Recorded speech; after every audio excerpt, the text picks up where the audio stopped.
Olá, bem-vindo ao meu canal, aqui é Ferri Pereira e neste vídeo te mostro na prática o funcionamento desses dois filtros que você viu aí no título, máscara de nitidez e passa-altos. E não, eles não são iguais e eu vou te mostrar para que se usa cada um deles. Então, vamos lá. Estou eu aqui já com o GIMP aberto e a primeira coisa que eu vou fazer é abrir uma imagem, será essa aqui mesmo, servirá de exemplo para máscara de nitidez. Explicando de maneira resumida, o que acontece com a máscara de nitidez é que, por uma questão linguística, ele é traduzido da maneira um tanto quanto errada. Essa máscara de nitidez, na verdade, em inglês é sharpen, só que ele deveria ser traduzido como algo relacionado a afiamento e não a nitidez. Não algo como um borrado, tipo esfumaçado. É algo mais próximo de uma faca que precisa ser amolada. A gente está falando aqui de vértices, tá? De beiradas. Coisas que precisam de atenção nesse sentido. E não tanto como uma água que tá turva, entendeu? Eu espero que esse exemplo tenha servido. Mas você vai ver agora como que é. Para começar então, para valer, a gente precisa encontrar esse filtro e onde ele está. Se você não souber, você faz como eu e abre a barra de pesquisa pressionando a tecla barra, não a barra de espaço, aquele que geralmente ele fica junto com a interrogação nos teclados completos. Sabendo disso, digite aí máscara de nitidez, não precisa digitar tudo, tá? Tá aí, ó, aumentar nitidez, essa é a função, beleza? Os valores padrão desse filtro são esses que estão na tela agora. Antes de mexer em qualquer coisa, o que você precisa entender está relacionado a essas três barras principais: raio, quantidade e limiar. Em raio, a gente define a quantidade de pixels vizinhos que serão usados para a formação desse afiamento. A quantidade é o atributo usado para destacar, evidenciar esse afiamento, tá? Quanto maior o valor de quantidade, maior será o contraste dos vizinhos de pixels que serão levados em consideração nesse afiamento. E por fim, limiar, isso aqui pode ser interessante em caso de cálculos errados, tá? Com ele você pode desfazer o efeito que pode estar sendo aplicado em um lugar que não devia. Por exemplo, você tem aí uma roupa com tons muito parecidos e esse filtro, ele vai usar os pixels vizinhos de cores que são diferentes. Você aumentando a quantidade de limiar, ele vai passar a ignorar esses vizinhos que são próximos. Quanto maior o valor de limiar, maior a distância necessária para ele identificar o que é um vizinho distante, para criar esse afiamento. Se você ainda não entendeu, você vai entender a gente mexendo nesses valores, tá? Não se preocupe. Vamos lá então. Começando pelo raio, aqui 3000 é o valor padrão e a minha imagem, ela tem 4000 do maior lado. Isso aqui é importante, tá? Se você quiser que a imagem tenha aí um valor interessante sem estragar sua imagem, você tem que pensar nisso, tá? Se você tem uma imagem pequena de 2000, isso já é uma imagem pequena, acredite. Você não pode usar 3000 porque vai estar extrapolando a quantidade de informação que tem na sua imagem e terá aí uma aberração, tá? Uma coisa realmente muito feia de se ver. Você deveria trabalhar então com valores ainda menores, tá? A quantidade define a intensidade, como eu já havia explicado. Então, a quantidade fica a seu gosto, só que olha o que acontece quando você tem muita quantidade. E pode ir embora, ó. Olha o tanto de ruído que vai causando na imagem. Isso não é legal. Então você vai trabalhar com valores baixos. E o que seria um valor baixo aqui? A partir de 1000, tá? Ele já começa em 500, dependendo do tamanho da imagem, talvez nem seja legal você mexer. Mas aqui eu que tenho uma imagem que foi uma fotografia de um ensaio, eu tenho uma câmera profissional, uma boa resolução, então eu posso trabalhar com valores maiores, tá? Então, se eu mexer aqui, por exemplo, 3000, você já está vendo alguma coisa mudar, mas o que exatamente? Vamos ver isso mais de perto. Tá aqui. É, uma, A questão do ruído, tá? Ele pode ser resolvido usando limiar, tá? Porque ele aqui é uma questão que você vai ver agora. Olha só, limiar. Aumentando o limiar, ele tira o efeito de cima de tons muito próximos, tá? E eu dei o exemplo da questão da roupa, mas a pele, por mais que você acredite que seja uniforme, uma pele assim praticamente perfeita, ela tem variação de tons.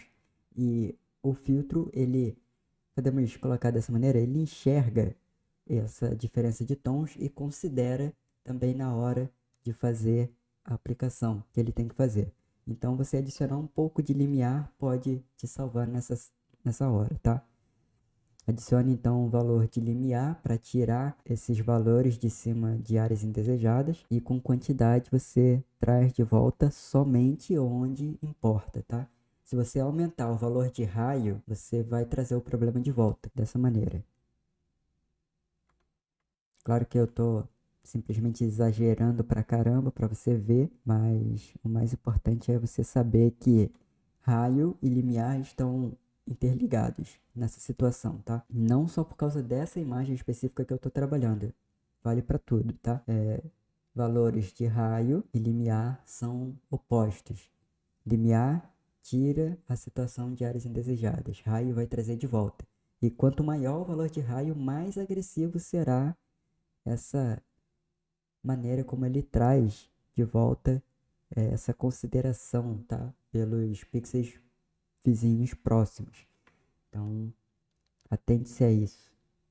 Eu vou deixar aqui em 2 mesmo, tá? Eu já consegui fazer bem a aplicação do primeiro efeito que eu quero aqui, que é evidenciar os fios. Isso aqui pode ser uma das aplicações realmente interessantes para você usar máscara de nitidez, tá? Que é trazer esses fios que ficam voando, eventualmente eles são tão finos na cena completa que você acaba achando que ele não tá lá, ou tá quebrado, ou tá perdido. Não, ele tá lá. E você pode evidenciar com máscara de nitidez. Uma outra aplicação que também pode ser vista já nessa imagem mesmo é essa aqui, ó. Eu vou tirar para visualização e você vai entender o que que é. Tá aí, ó. A blusa dela tem escritas,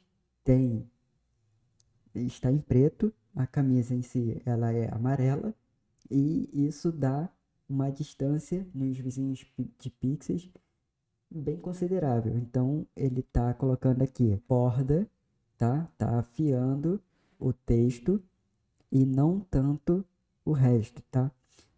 Aqui ainda tá forte, tá? Por causa dessa quantidade aí de raio. Eu vou colocar um só e agora sim tá mais interessante. Mas mesmo assim ele evidencia bem, tá? Ele consegue trazer a informação de volta do texto e para uma boa leitura faz diferença. Olha só a quantidade de detalhes que ele adiciona. Certo? Essa aqui é outra aplicação para você pensar em usar máscara de nitidez. Leitura, ver desenhos realmente de detalhes, essas coisas podem ser muito interessantes nessa hora com esse filtro, beleza? Então, se você estiver satisfeito com os seus ajustes, pode clicar em OK e tá aplicado o efeito. Mas a gente vai ver aqui mais um pouco o antes e depois, como que ficou essa imagem, antes e depois, antes e depois, e tá lá, cabelos com detalhes trazidos de volta, texto ainda mais reforçado e é isso aí. Agora vamos para o segundo exemplo. Beleza, aqui estou eu com a segunda imagem e agora vamos falar dele. Passa altos. Curtindo esse vídeo até aqui? Então considere se inscrever neste canal e ativar o sino das notificações para ficar por dentro dos próximos lançamentos. Passagem alta.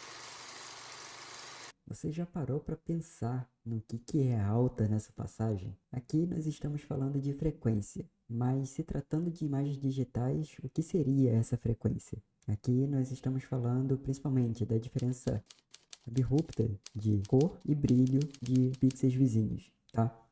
Baseado nisso que nós temos a frequência dada que será trabalhada em passagem alta. O filtro de passagem alta filtra segundo a descrição contida no Manual Oficial do GIMP, altos detalhes essenciais e remove gradientes de larga escala, tá? E é baseado nisso, principalmente, que consiste o funcionamento do filtro. Então, dito isso, vamos lá de volta para a tela do GIMP, que a gente vai ver esse filtro em ação. Beleza, aqui estamos nós. E seguinte, ative aí o filtro de passagem alta com o mesmo esquema, tecla barra aí para ativar a pesquisa, procura pelo filtro, passa altos. E aqui, como eu já havia aberto recentemente, então só de clicar na janela de imagem ele traz o filtro para mim de imediato. E com isso, o comportamento padrão do filtro é esse que você está vendo aí. Ele deixa a nossa imagem cinza. Mas não se preocupe, isso aqui será resolvido já já. Eu escolhi essa imagem em especial para usar por causa da questão do detalhe de pele, tá? E essa seria uma das principais utilizações para a passagem alta, para você recuperar detalhes centrais.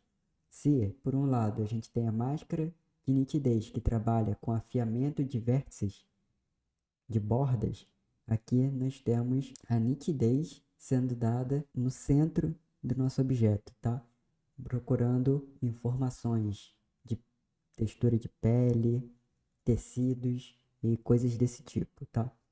Então, fique atento a essa questão para você fazer realmente uma boa aplicação desse filtro. Então, vamos lá. Desvio padrão. O que seria o desvio padrão, né? Desvio padrão, que é essa coisa aqui totalmente abreviada, eu acho que não tinha necessidade nenhuma de estar abreviado dessa maneira, mas tudo bem. Ela pode aumentar ou diminuir a escala, tá, de diferença entre os pixels, que são levados em consideração no cálculo da passagem alta, tá? Quanto maior o valor, mais ele vai considerando os detalhes. E a gente pode ver isso na prática, simplesmente zerando os valores. Aqui, se a gente não tem nada, nada é nada. Agora, se a gente começar a adicionar 1, 2, 3, 4. Eu estou pulando a informação porque o toque aqui da caneta na mesa está pulando, mas eu acho que dá para perceber bem, né? A diferença aí dos valores. E uma coisa que vai ser interessante aqui, a intenção dessa imagem tá aqui, ó, no rosto dele, tá? Então, informação de contraste é exatamente isso, tá? Ele faz praticamente a mesma função que lá na máscara de nitidez faz a quantidade. Aqui é o contraste. O contraste é exatamente o que ele parece ser. Ele vai evidenciar o contraste de informações que há nos pixels vizinhos. Então, você adicionando aí informação, 2, eu vou adicionar em 2,5, já tá bom. Eu vou agora mudar ele para luz dura, tá? Essa seria uma das opções para a aplicação correta desse filtro, tá? Modos de mistura, luz suave ou luz dura, fica a seu critério. Claro que luz suave dará um efeito mais suave do que com luz dura. Então, aplicando aqui, você tem bastante informação com relação à barba dele aqui. E a gente consegue perceber isso bem se a gente desligar para visualização. Aqui, pele praticamente perfeita. Ainda dá para ver que é uma barba recém-feita. Talvez de um dia para o outro, vai saber, né? E aqui, nessa região da bochecha que aparece, parece estar praticamente bem feita, né? Mas se a gente trazer essa informação, tá aqui, ó. Dá pra ver os pontinhos aqui, ó, da barba bem cortada, rente à pele. E ela tá aí, tá? Então, depende do quanto de informação você quer. Ah, serve só pra isso? Tipo, por que que eu vou querer evidenciar uma barba que já tá feita? Não, pensa aí direitinho numa situação que pode ser interessante, tipo um tecido que você tirou a foto assim bem de perto, você quer ver os detalhes, tá? Da linha, tá? Da textura desse tecido, os folículos de tecido que há, rugas, tá? Poros da pele, você vai conseguir ver bem, se for o caso. Essas são as melhores aplicações que eu consegui pensar para dar de exemplo. Mas pensa aí direitinho que com certeza devem ter mais situações interessantes para você aplicar o passa-altos, tá? Tipo, fibra de folhas, acabei de pensar. Eu fiz um roteiro para esse vídeo, mas a ideia veio agora. Então já fica mais essa dica aí, tá? Vegetação pode ser uma situação aí que pode se beneficiar desse filtro. Então, se eu adicionar mais valores de contraste, mais evidente fica, né? E aí, antes e depois. Aqui, ó, até na máscara, cara, evidenciou um bocado a informação, né? Dá um pouco de ruído, eu tomaria cuidado com isso. Depois de aplicado o efeito, se não ficar do seu agrado ou alguma coisa que aconteceu além do que você esperava, use máscaras, tá? As máscaras padrão aí do GIMP. Máscara preta, máscara branca, selecione o que você quer e tire de visão o que não é tão relevante. Uma última coisa que eu gostaria de falar sobre esse filtro é que altos valores de desvio padrão causam interferência na cor da sua imagem, tá? A partir de 100, olha a diferença que vai causando, tá? Isso sem considerando o que é realmente notável. Você tá vendo aqui que tem algo realmente acontecendo. Mas, claro, se for realmente muito importante a fidelidade das cores reais, use valores realmente baixinhos, do jeito que eu estou usando aqui, ó. 4, até uns 10 aí é relevante. E no caso aqui, tá? A pele dele não é perfeita. E olha o valor que eu tô, 10. E aí começou a evidenciar coisas que eu não quero. Tipo, detalhes aqui provavelmente de irritação da pele, ou picada de algum bicho, ou acne, tá? São detalhes mais grotescos que foram captados pelo nível de desvio padrão, que está alto. Então ele começou a captar isso também. Preste atenção a esse detalhe quando você for aplicar esse filtro. Não use valores tão altos. Se você quiser evitar isso, numa situação, claro, onde isso existe. Ele não vai inventar informação. A informação ela já precisa estar na imagem. E aí ele só vai evidenciar, vai aguçar o que já existe. Nada é inventado, tá? Inclusive, fica de dica geral aí para você. Não tente usar isso com a intenção de recuperar uma coisa que não existe na sua imagem, tá? O negócio é você usar para melhorar o que já está na sua imagem e não para a intenção de corrigir. Você fez uma foto totalmente borrada, sem nitidez, e você espera que isso aqui resolva o seu problema. Não é assim que funciona, tá? Nem o passa-altos, nem o filtro de máscara de nitidez vão resolver esse tipo de problema. Aqui eu já tenho uma fotografia bem feita, tecnicamente, e eu estou melhorando, evidenciando algo que já está aqui. Pois bem, eu vou parar esse, esse ajuste aqui em 4 e pode clicar aí OK quando você estiver satisfeito com o seu ajuste e tá lá. Ele acabou evidenciando também detalhes na roupa dele, tá? É uma roupa que tem respiração, não é um couro nem nada assim tão fechado. Pode ver que tem bastante buraquinhos de respiração para a pele. E ele acabou trazendo informação sobre isso também. Então, só pressionar aqui, ó, Ctrl Z, como que era a imagem e como que é agora, tá? Tá aí.